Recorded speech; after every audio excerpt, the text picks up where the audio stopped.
Thank you. Good evening. As you just heard, this is a first in a series of 4 talks on At the Feet of the Master. By the way, I urge you to buy, if you haven't already, to buy the book At the Feet of the Master. Now, this is not an order, but this is a suggestion. Should you have that book or should you buy it, I would suggest you buy a book of commentary by Annie Besant and Charles Leadbeater. It's part of a three-part series. So this would be Talks on the Path of Occultism, Volume 1. It's a line-by-line commentary on At the Feet of the Master, and it sheds much light on this little book. Enough about the book. Let's get to the first qualification, which is spiritual discrimination. I mentioned earlier Shankaracharya's book, the Viveka Chudamani, or the Crest Jewel of Wisdom, published well over 1,500 years ago. This little book has approximately 600 verses in it. But very early on in the book, in fact, verse number 11, he establishes right on the importance of what I'm going to talk about. Verse number 11, the realization of truth is brought about by discrimination. Of course, he used the Sanskrit word viveka. Jump over a few verses, verse 17 through 19. Shankaracharya says, verse 17, the person who discriminates between the real and the unreal, whose mind is turned away from the unreal, who possesses calmness and the allied virtues, and who is longing for liberation, that person alone is considered qualified to inquire into liberation. Regarding this, the sages have spoken of 4 means of attainment. First is the enumerated discrimination between the real and the unreal. Now, you might not have caught a subtext here, and that is, notice that Shankaracharya is not revealing something for the first time, because he says, regarding this, sages have spoken. He's talking about before his time. He's talking way back, hundreds of years. This is not something that he enunciated for the first time. This is, he is more or less bringing together and restating for the people of his time teachings which were well known to spiritual sages. And of course, Master Cage did the same thing for Krishnamurti in 1909, and it was published in 1910. All right. This is a very important quality because it is listed first in the list of 4. Some of you might know who Boris Dezerkov is. He's the great editor of the collected writings of H.P. Blavatsky. And in a prefatory note to the index volume of The Secret Doctrine, he makes this statement. I quote, an integral facet of spiritual growth is the development of the discriminative faculty. And that's what we're going to talk about, the discriminative faculty. First, what is discrimination? And then what is a faculty? What does he mean by that? Okay, I said that this word comes from the Sanskrit viveka. Now you know that when you translate a word from one language to another, from German to French or from Dutch to English, very often something is lost in translation. Maybe a subtlety is lost. Or maybe when you translate a word into the new language, you pick up new connotations that weren't part of the original word. So always have to bear that in mind when you're reading translations. And in this case, English-speaking writers tend to use 3 words for viveka. One is discrimination, which is the ability to make wise and sensible distinctions. Another word is discernment, the ability to detect subtle differences, to understand something, especially with regard to the nuances of an issue. And a third term, which was the favorite of one of our 20th century early writers, is Claire Codd, is insight. Insight, the attainment of a deeper level of understanding, which goes beyond mere surface appearances. The Buddhists use that word a lot too, insight. So those three words, discrimination, discernment, insight, they all have their various connotations. Now, this is my interpretation, the way I see them. I see discrimination as a word, something that denotes decisive action. It has a certain quality of strength about it. I see discernment as a scalpel. That suggests a kind of subtle, acute perception with a certain amount of finesse. And insight implies maybe a sudden or spontaneous realization of a timeless truth or principle. All of those can stand in for viveka, but they each have a little bit different connotation. Okay, now Boborka said this is the discriminative faculty. What do we mean by faculty? Well, just in ordinary speaking, I think we all know what faculty means, so we're not talking about the teacher's lounge here. I found a definition by an English theosophist. I can't remember his name, but it was in one of the English journals.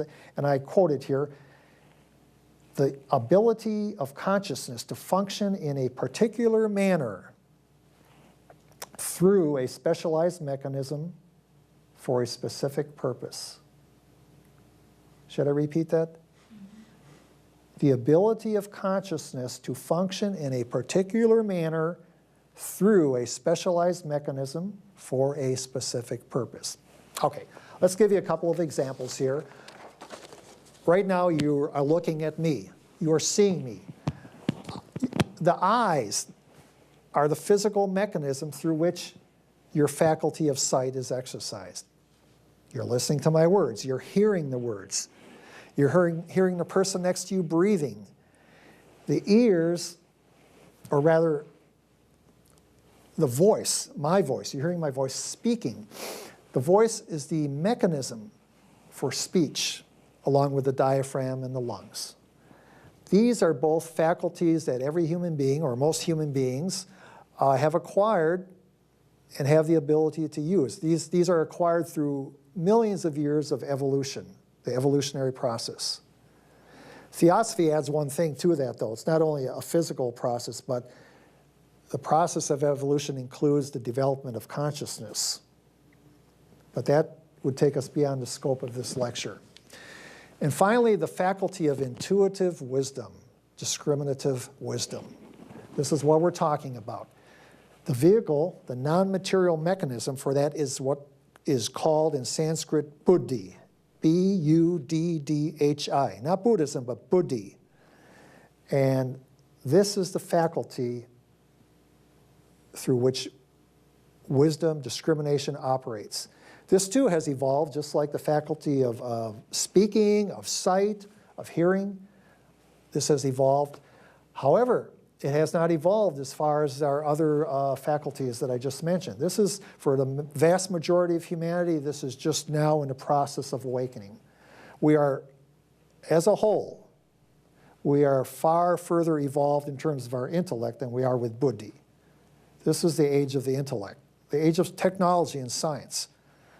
Buddhi, in the thousands of years to come, will develop in its own time. One of my favorite authors, theosophical authors, I should say, is I.K. Taimni. He wrote a book some years ago, Self-Culture, which unfortunately is out of print. But in that, he says the mere intellect cannot understand those finer perceptions which have their origin in the Buddhic consciousness. It's a higher level of consciousness. He says the development of buddhi makes the beginning of that first phase in our inner unfoldment which we associate with spirituality. All right, let's look at this word now as it appears in At the Feet of the Master. The book says this is usually taken as discrimination between the real and the unreal. What is meant by that? Note that when they write that in the book, the word real is capitalized. This is really a deep metaphysical question, and you could ponder this for hours, for weeks, for a lifetime. We'll just briefly touch upon this. At the Feet of the Master just touches upon the ultimate discrimination between the real and the unreal. It doesn't really dwell on that too much. It gets into the variance, which we'll talk about shortly. But one of the core pieces of theosophical literature, as many of you know, is the secret doctrine. In Volume 1, in the Prome, there is a statement about this called the First Fundamental Proposition. And in that statement, I'll only quote part of it, Madame Blavatsky refers to this ultimate reality, this absolute, as an omnipresent, eternal, boundless, and immutable principle. Immutable, something that doesn't change, omnipresent, everywhere, eternal, without beginning, without end, boundless, it has no limits. Try to get your mind around that. That's something you could meditate on for hours. Now, the world that we live in, this universe, is an outgrowth or emanation from that absolute reality. It is a periodic emanation according to the esoteric philosophy. Of course, from our human standpoint, it seems like it's forever because it lasts for millions and millions of years. But against eternity, millions of years are just the flicker of an eyelid. It's all relative. Time is relative. There's chronological time, but then there's psychological time, which is very relative. So we live in a world that is full of change, constantly changing. Nothing is the same, not even for a second. And the ancient philosophers of India referred to this world as Maya. Now, unfortunately, the English translation is illusion. Well, I say unfortunately because illusion really gives you the false impression that it doesn't matter. And I think, unfortunately, in India, many people have taken it that way, that it doesn't matter what they do in the world because it's a big illusion. And that's why you've had abject poverty in that country for hundreds and hundreds of years. People starving in the street because they, frankly, don't give a damn. But see, that's based on a misunderstanding of the word Maya. A more accurate representation of that word would be appearance, not illusion.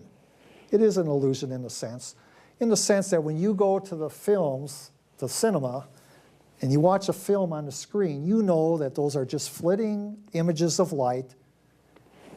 But during the time that film is playing, do you not get involved? If it's a comedy, you're laughing. If it's a romance, you might be shedding a tear. If it's a thriller, you're on the edge of your seat. If it's a drama, you're just really involved in the action. You care for the characters. You hate the villain. You love the protagonist. You care about the outcome.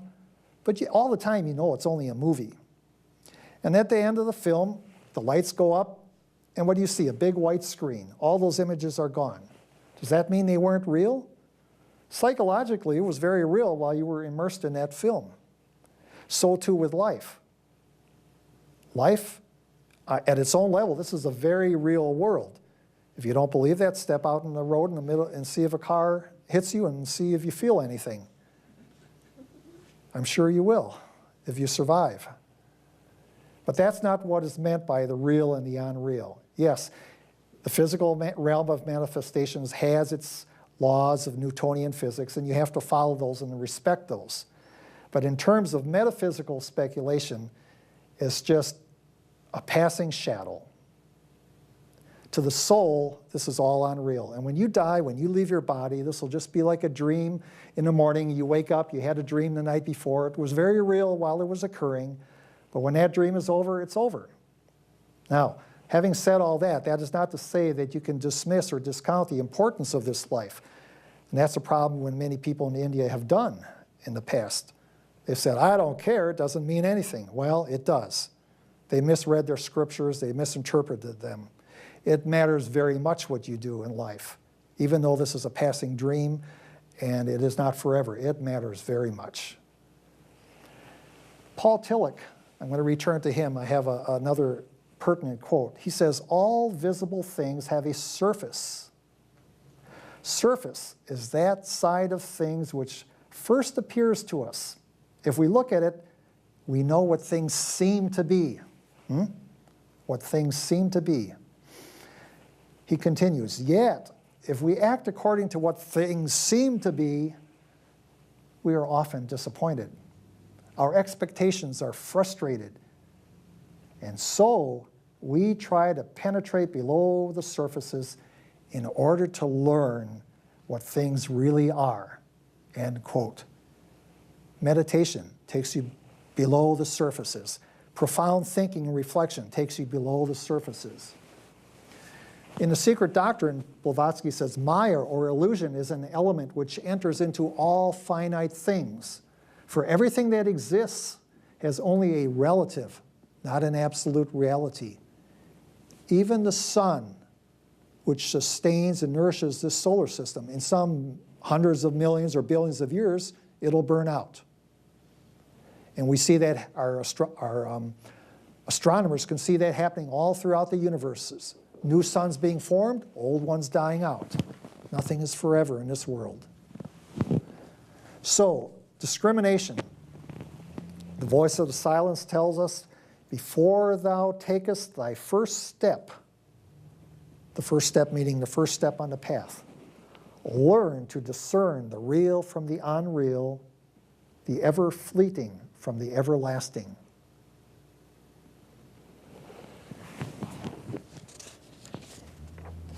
So, can I interrupt?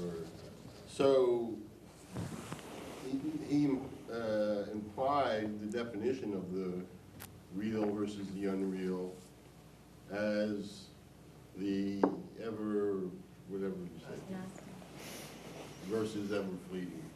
So the unreal is ever fleeting and the real is... To respond to your statement there, the unreal is everything which is manifested. Everything which has a beginning has an end. It might be a short existence of a few seconds, a few years, or hundreds of millions of years. But from the standpoint of metaphysics, even a few million years is just a limited lifespan. So that's what they're talking about. Also, the real never changes.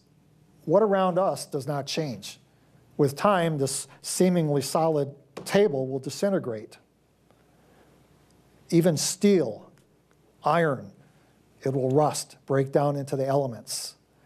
Nothing is permanent in this world. Some things are more permanent. Relatively speaking, yes, but in an absolute sense, no. Only the real is permanent.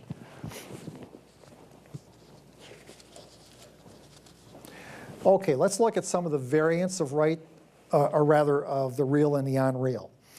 They are right and wrong, the important and the unimportant, the useful and the useless, the true and the false, and the selfish and the unselfish. Right and wrong. This can be difficult at times. Sometimes even figuring out what is the right course of action can be extremely difficult. But the master tells the disciple in no uncertain terms, what is right you must do. There is no room for compromise. Whatever the cost, you must do the right. Now, I said this is advice. This book is intended for those who knock. This is not intended for the world in the sense, you know, compromise is actually a good thing in many situations. In government, in politics, in business, compromise is good. You have people with different conflicting views and goals. Compromise brings them together. But we're not talking about government here. We're not talking about politicians. We're talking about discipleship. Right and wrong, no compromise, whatever it costs. That doesn't mean you might not fail, but you have to try your utmost to do the right thing. And many times you can do it without cost. But there may come a time in the life of each disciple when you come up against it, something really serious, and you may pay a severe price for doing the right thing. That is a test. All disciples will face a test at some point, if not in this life and the next. You have to do the right thing. That's a litmus test. The other thing is the important versus the unimportant.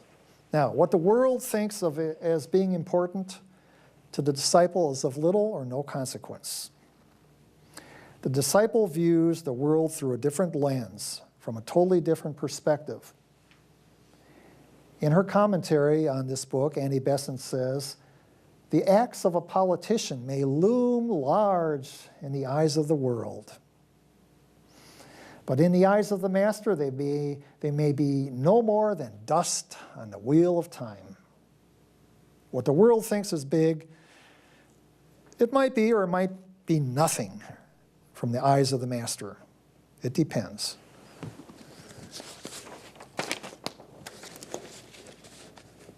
The master says, be firm and resolute in those things that matter.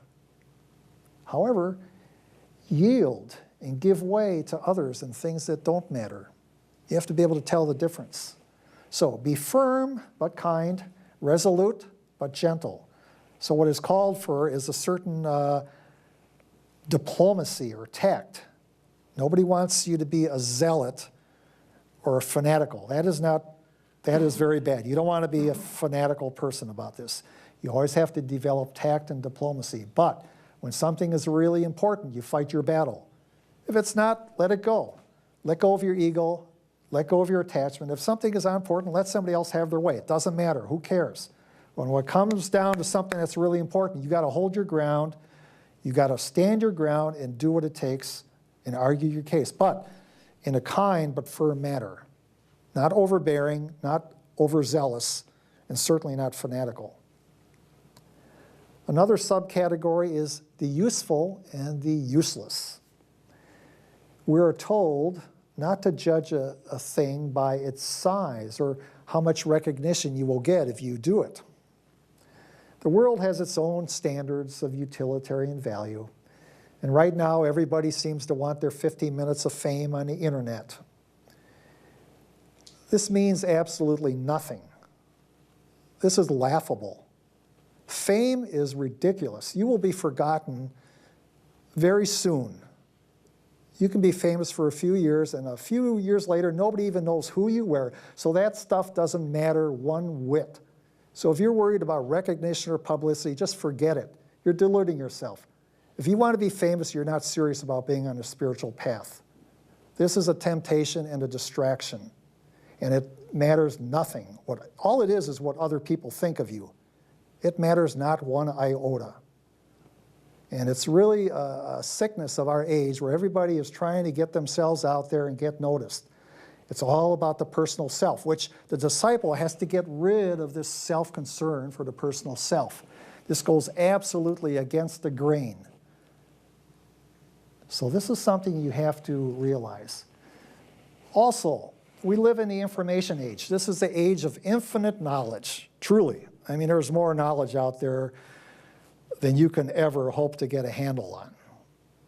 But guess what, guys? Life is short. Your time is short.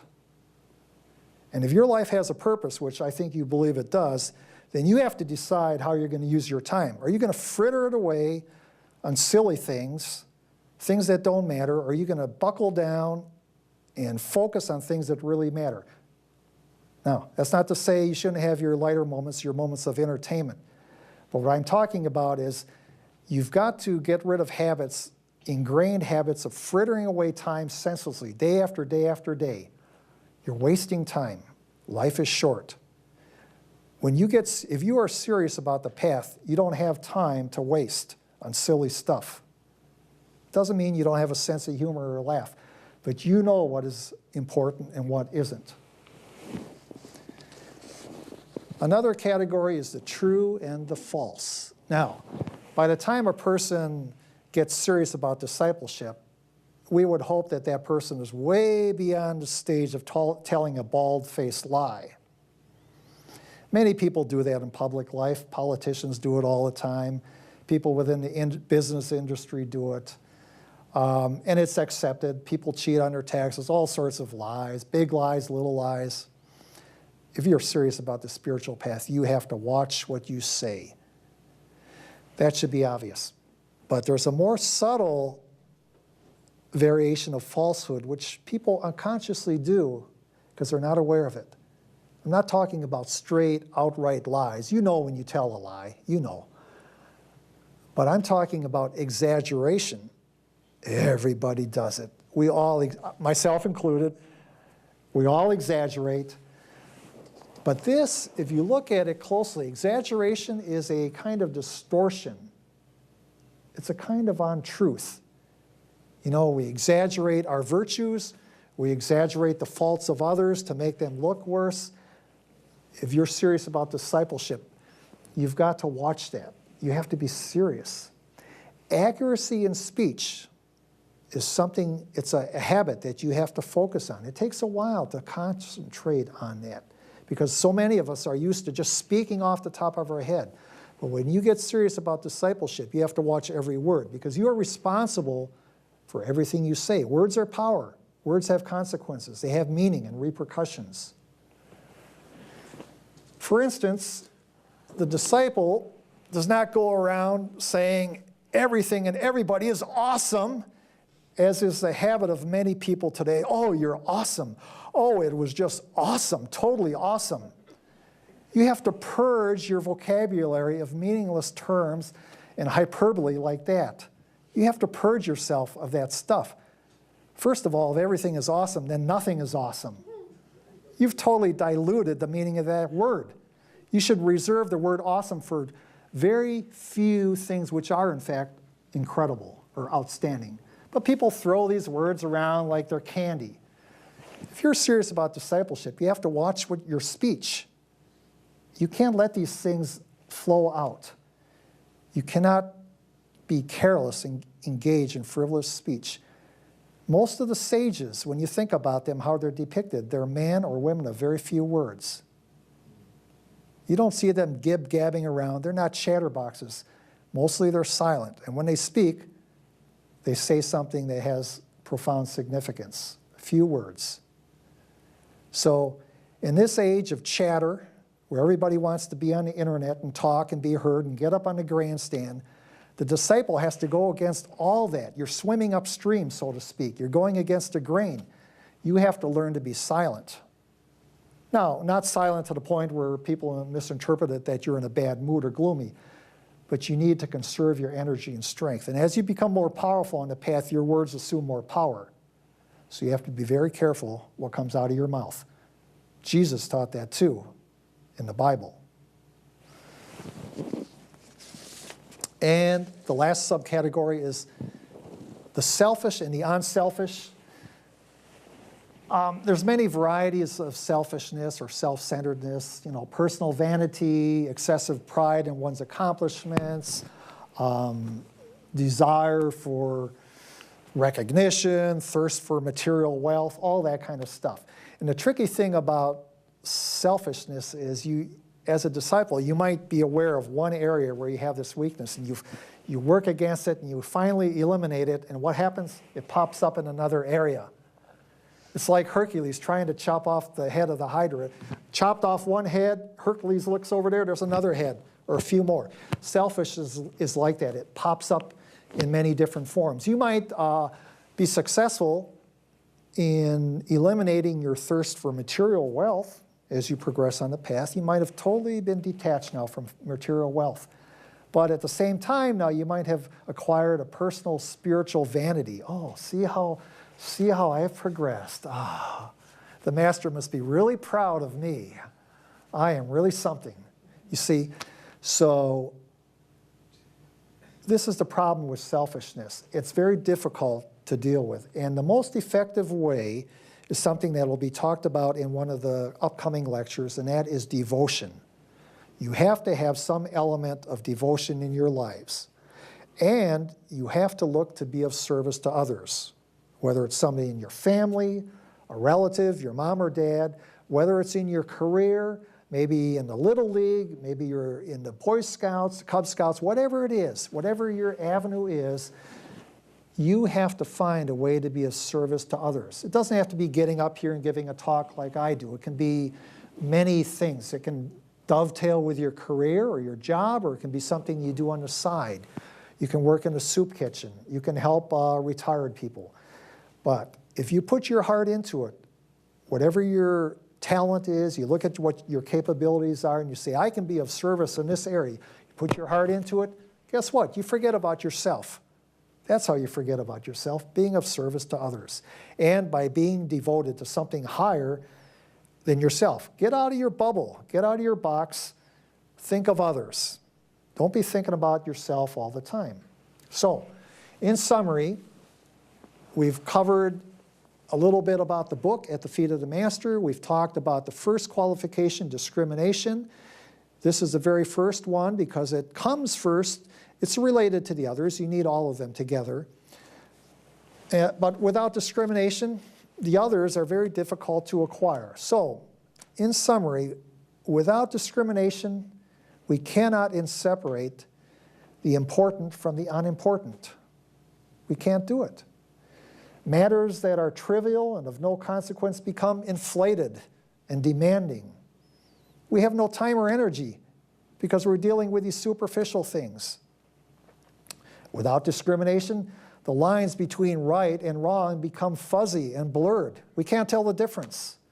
Right becomes that which is expedient or self-serving, while our notion of wrong is based not on any real insight into truth, but on mere social conventions and religious orthodoxies. And finally, without discrimination, we cannot distinguish between illusion and reality. Our so-called spirituality then becomes nothing more than a thin veneer of second-hand ideas and religious pieties. That's all it is, without discrimination, nothing more. But with the illuminative light of spiritual discrimination guiding our every step, with that, we begin to discern the real from the unreal, the light from the shadows, and the eternal from the ever-fleeting. Thank you.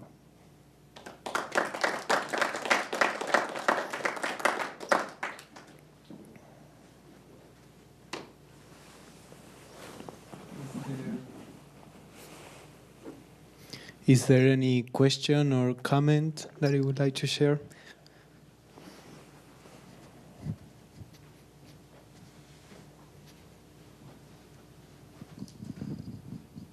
First of all, Dave, I want to thank you for that. Just a couple of things. First, I'm very glad my daughter's not here for your comments about awesome. I think half of her vocabulary would be gone. So glad she stayed home. Also, you made a comment, a couple of times you talked about the preface to the book, To Those Who Knock.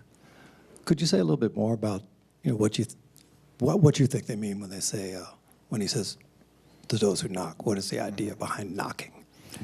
Well, that's a good question. To those who knock, as I said, is a dedication. And even Jesus used that in one, seeking you shall find, knocking, So what it refers to is the opening of the inner doors to the spiritual life. You could put it that way. We live in the outer world, and we have our occupations, we have our responsibilities and duties, and we have to carry on all those things. But there's also an inner life that we live. And when one becomes serious about that, one, metaphorically speaking, is knocking on the door to that inner chamber, asking to be admitted to that inner life. And knocking is demonstrated by one's earnestness, one's seriousness, by one's dedication and aspiration, by the way one is changing the focus of one's life from the outer things to the inner. Now, in India, traditionally they had divided the life of a person into 4 stages, and the last stage was the spiritual stage. You had the youth growing up, then you had the householder stage, and so forth. But the last stage was the spiritual life. Now, in ages past, it was not uncommon, at least in India and Eastern countries, to go live in an ashram with a guru who was supposedly more advanced on the spiritual path and learn from that guru. It's difficult to do today, especially in the West. Probably even in India today. They're becoming very westernized. So one has to live or try to find a way to walk the path, to live a spiritual life, but yet still carrying on one's daily responsibilities. I don't know anyone in the Theosophical Society who's been able to drop out completely from the responsibilities. Most everybody I know has families, they have jobs or have had jobs. They might be retired now, but they have grandchildren. So it's a very, very difficult challenge to carry on both things at one time, but that's what we have to do. And to knock means to demonstrate, not verbally, but by one's actions, by one's motives, by one's intent. This is all done inside, that one is serious about moving in that direction. And if the knock is sincere, it will be heard, and things will start to move along.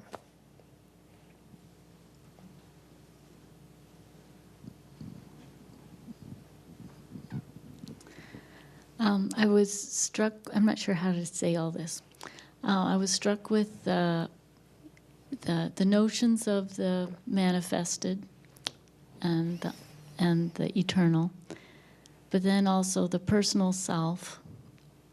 And what you were talking about here is calling on something beyond our more commonplace self, the inner self, and to spend more time with that. And yet we have duties in the world and all kinds of ways we interact with the manifested world.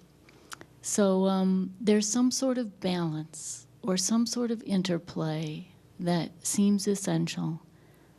And then you also mentioned, I think, I'm not sure which word you used, but your intention or your directing our focus, which seems to be a very vital key point in working with this inner and outer material.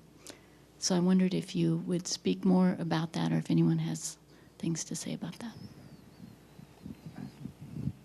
Well, that's a lot of territory. Let me just say that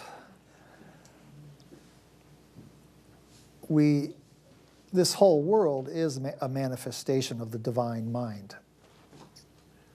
And in a sense, the whole world is a stage, as Shakespeare once said, and we are actors. We're each playing our assigned role for this incarnation. What we generally see of people is the outer personality, the physical characteristics, their mannerisms, their mode of speech, and so forth. This is all on the surface. And those of you who have been married to somebody for a long time realize that you don't really get to know somebody really at a deep level until you've lived with them for a number of years.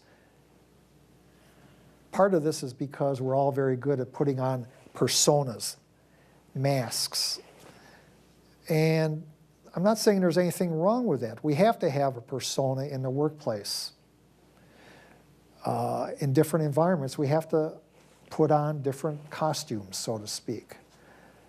But we shouldn't mistake that costume for us. Just as an actor on stage doesn't confuse his real self with the role that he's playing for that night. Our real identity is not the physical self. It lies much deeper. And this physical body is an instrument. It's a manifestation for the period of one lifetime. It's a vehicle, an instrument that we use. The Bible says the body is the temple of the Spirit, indicating that the body should be treated with respect. But it's a dwelling place for the Spirit.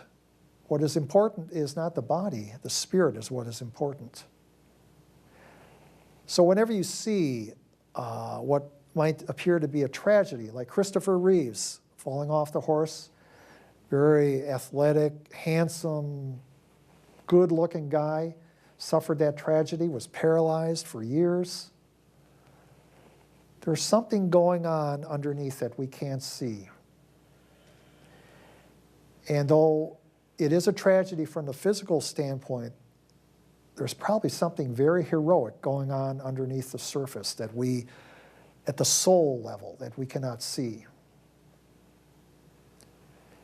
People that suffer all kinds of tragedies are the recipients, and rightly so, of our compassion and our pity. That's normal and absolutely right that we do that. But at the same time, in many of those cases, on the inner planes, great lessons are being learned at great cost.